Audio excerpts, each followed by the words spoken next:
കണ്ണൂരിൽ മെഡിക്കൽ ഷോപ്പിൽ നിന്നും മരുന്ന് മാറി നൽകി 8 മാസം പ്രായമായ കുഞ്ഞ് ഗുരുതരാവസ്ഥയിൽ ചികിത്സയിൽ. പഴയങ്ങാടിയിലെ മെഡിക്കൽ ഷോപ്പിനെതിരെയാണ് പരാതി. മെഡിക്കൽ ഷോപ്പിനെതിരെ പോലീസ് കേസെടുത്തു.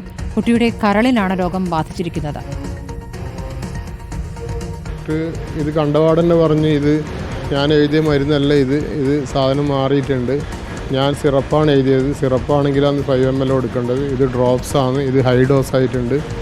ഇത് കുട്ടിയുടെ ലിവർ ഫങ്ഷനെ ബാധിക്കുന്ന മാരകമായ ഒരു ഇതായിട്ട് വരും. അതുകൊണ്ട് നിങ്ങൾ അത്രയും പെട്ടെന്ന് ലാബിലേക്ക് പോയിട്ട് ലിവറിൻ്റെ ഒരു ടെസ്റ്റ് എടുക്കണം എന്ന് പറഞ്ഞ് റിപ്പോർട്ടെല്ലാം എല്ലാം കൂടുതലായിട്ടാണ്, ഹൈ ആയിട്ടാണ് കാണിച്ചത്. അപ്പോൾ ഡോക്ടർ പറഞ്ഞ് നിങ്ങൾ അത്രയും പെട്ടെന്ന് തന്നെ വിദഗ്ധ ചികിത്സക്ക് നല്ലൊരു ഹോസ്പിറ്റലിലേക്ക് പോകണമെന്ന് പറഞ്ഞിട്ടാണ് നമ്മൾ ഇവിടത്തേക്ക് വന്നത്. അർജുൻ കല്യാട വിവരങ്ങളുമായി. അർജുൻ, ഗുരുതരമായ സംഭവമാണിതിപ്പോൾ. എന്ത് അസുഖത്തിന് വാങ്ങിയ മരുന്നാണ് മാറി നൽകിയിരിക്കുന്നത്?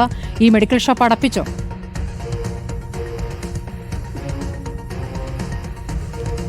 സ്മൃതി, പോലീസ് ഇപ്പോൾ ഈ മെഡിക്കൽ ഷോപ്പിനെതിരെ കേസെടുത്തിട്ടുണ്ട്. മെഡിക്കൽ ഷോപ്പ് താൽക്കാലികമായി അടച്ച് വെച്ചിട്ടുള്ള എന്നുള്ളതാണ് നമ്മൾ മനസ്സിലാക്കുന്നത്. എന്തായാലും ഇത് ഗുരുതരമായിട്ടുള്ള ഒരു പ്രശ്നം തന്നെയാണ്. കാരണം ഈ ഒരു സാധാരണ രീതിയിലുള്ള ഒരു പനിയുടെ ഭാഗമായി ആശുപത്രിയിലേക്ക് പോയിട്ടുള്ള ഒരു 8 മാസം പ്രായമായ കുഞ്ഞിനാണ് ഇത്തരത്തിലുള്ളൊരു ഗുരുതരമായിട്ടുള്ള ഒരു അലംഭാവം അല്ലെങ്കിൽ ഒരു അനാസ്ഥ ഈ മെഡിക്കൽ ഷോപ്പിൻ്റെ ഭാഗത്തു നിന്നും ഉണ്ടായിട്ടുള്ളത്.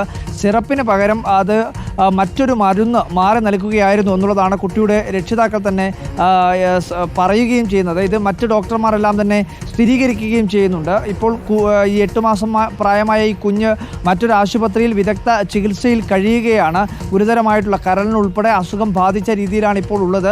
പക്ഷേ നേരിയ പുരോഗതി, ഇന്നലെയാണ് ഈ കുട്ടിയെ ഈ ആശുപത്രിയിലേക്ക് മാറ്റിയത്. നേരിയ പുരോഗതി ഈ കുട്ടിക്ക് ഉണ്ട് എങ്കിൽ കൂടി കുട്ടിയുടെ ആരോഗ്യസ്ഥിതി ഗുരുതരാവസ്ഥയിൽ തന്നെ തുടരുകയാണ് എന്നുള്ളതാണ് ആശുപത്രിയിൽ നിന്നും അതുപോലെ തന്നെ കുട്ടിയുടെ രക്ഷിതാക്കളിൽ നിന്നും മനസ്സിലാക്കാൻ വേണ്ടി കഴിയുന്നത്. എന്തായാലും ഇപ്പോൾ ഈ മെഡിക്കൽ ഷോപ്പിനെതിരെ, ഇതിൻ്റെ ഉടമകൾക്കെതിരെ, അവിടെയുള്ള ജീവനക്കാർക്കെതിരെ എല്ലാം തന്നെ പോലീസ് നിയമപരമായിട്ടുള്ള നടപടികൾ ആരംഭിച്ചിട്ടുണ്ട്.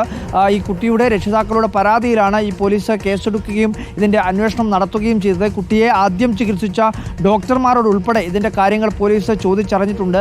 ഏതു തരത്തിലുള്ള മരുന്നാണ് താങ്കൾ കുറിച്ച് നൽകിയത്, അല്ലെങ്കിൽ ആ ഡോക്ടർ കുറിച്ച് നൽകിയത്?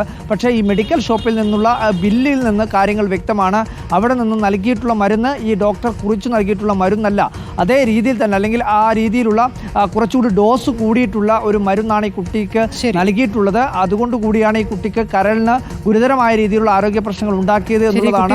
നമുക്കിപ്പോൾ പ്രതീക്ഷിക്കാം. ഏതായാലും ആ മെഡിക്കൽ ഷോപ്പ് ഇപ്പോൾ അടച്ചുപൂട്ടിയിരിക്കുന്നു എന്നുള്ളതാണ്. ഉത്തരവാദികളെ പിടികൂടുകയും വേണ്ടതാണ്. അർജുൻ കല്യാടാണ് ഇപ്പോൾ വിവരങ്ങൾ നൽകിയത്.